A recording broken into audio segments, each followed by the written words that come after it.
Hey guys, welcome to the Backchannel. Today, I want to talk about the similarities between real estate and fundraising, not just startups, but specifically fundraising. Over the years, I've thought about this over and over again about how many things line up so incredibly well between the two things. I'll give you the high level description, and then I'm going to give you a very specific example that I've gone through myself. So at a high level, if you're fundraising, it's kind of like you're trying to sell a house.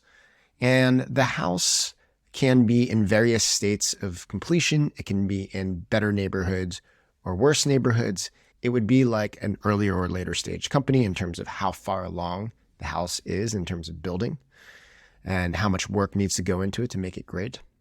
And then the industry is almost like, what neighborhood is it in? Is it in the hottest neighborhood like AI, or is it in a neighborhood nobody wants to live in? So can you get value out of investing in a looked over neighborhood versus something that's very hot and exciting, people love, but you'll have to pay up for? So high level, the comparisons are endless. There are tons of similarities that you can draw between the two.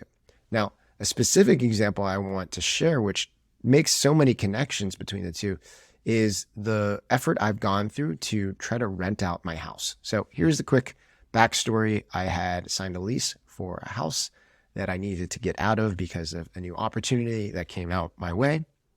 And I was thinking about, or rather my initial instinct was to post on all my social platforms and just say, look, I have to get out of my apartment, my house rental, etc. It's a great place, but I'd be willing to do anything. If someone wants to sublet it for a short period of time with the furniture, that's great. If they want to take over the lease, I would do that too. My ideal thing would be if someone would sign a new lease so that the landlord would be happy with that. But let me know if you know anybody, connect me there. It would be great. I'd love to show them. And I had thought about writing out a post like that. And then I realized this is just a fundraise. I need to think about this like a fundraise.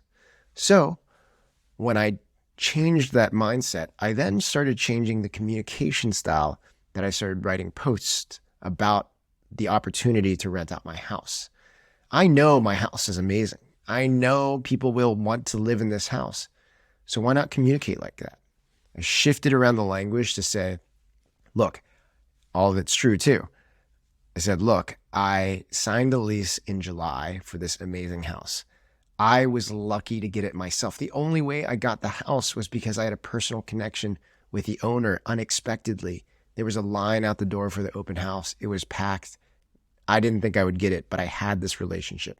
Now I have to get out of the house unexpectedly, and I'm hoping to give the opportunity for someone in my network to live in this amazing house, this amazing deal.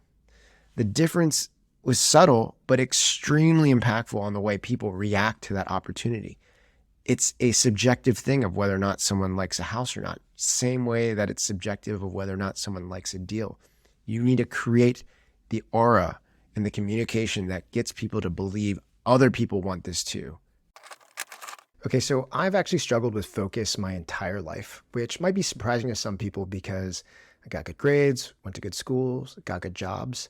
But really, I was able to get that far in spite of myself. It's been a struggle all my life, and that struggle really came to a head once I became an entrepreneur. At that point, there was too much going on. I couldn't overpower my lack of focus.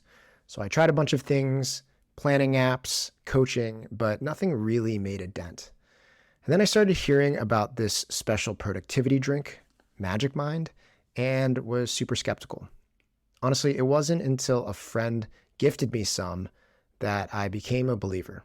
When you take a little bit of this stuff, it's hard to describe, but there's like this feeling of focus that just washes over you, where all of the things that normally distract you no longer do. And honestly, it's been a game changer for me. So I'm really excited because Magic Mind is sponsoring this podcast and offering up to 50% off your subscription if you sign up within 10 days of this airing. All you have to do is go to magicmind.co/funded or use funded as your promo code when you're checking out. Hope you guys try it out and that you like it as much as I do. This is a desired property. This is a desired investment. I need to get on top of this. So that's the first step of comparing my real estate journey with fundraising. And then the second thing that happened during this real estate journey, which is connected to fundraising, is actually a mistake. So I had a bunch of interest after my initial posts. I talked to one interested party. I didn't kind of continue building the relationship with other people. And the one person said they were so interested. They wanted to do it. I kind of let my foot off the gas. It seemed like I would get an offer to take over the lease. The analogy is, it was like I had interested VCs who were saying really nice things and saying they wanted to do it, but I didn't have a term sheet in hand. I didn't have a signed term sheet. And I just kind of let off the gas and didn't push harder. Well, it turns out, similar to the venture capital and fundraising game, things can happen. People can pull out of deals. And that's what happened to me. Someone pulled out of the deal, and all of a sudden I was left with no momentum, no interest, no competition for the opportunity to take over my lease. The instinct from there, again, is similar to what happens in fundraising. A lot of people, as they start losing pressure in their process, they reach out to one additional VC and hope that that VC will actually come in and do the deal. And then when that doesn't work out, they reach out to somebody else and try to daisy chain a lot of conversations. Well, I wasn't going to make that mistake again. I knew that I needed to reset the process and create a competitive dynamic again. So I listed out my house with the note that, unfortunately, somebody who was about to sign pulled out of the deal, which totally sucks, but it's awesome for everyone else.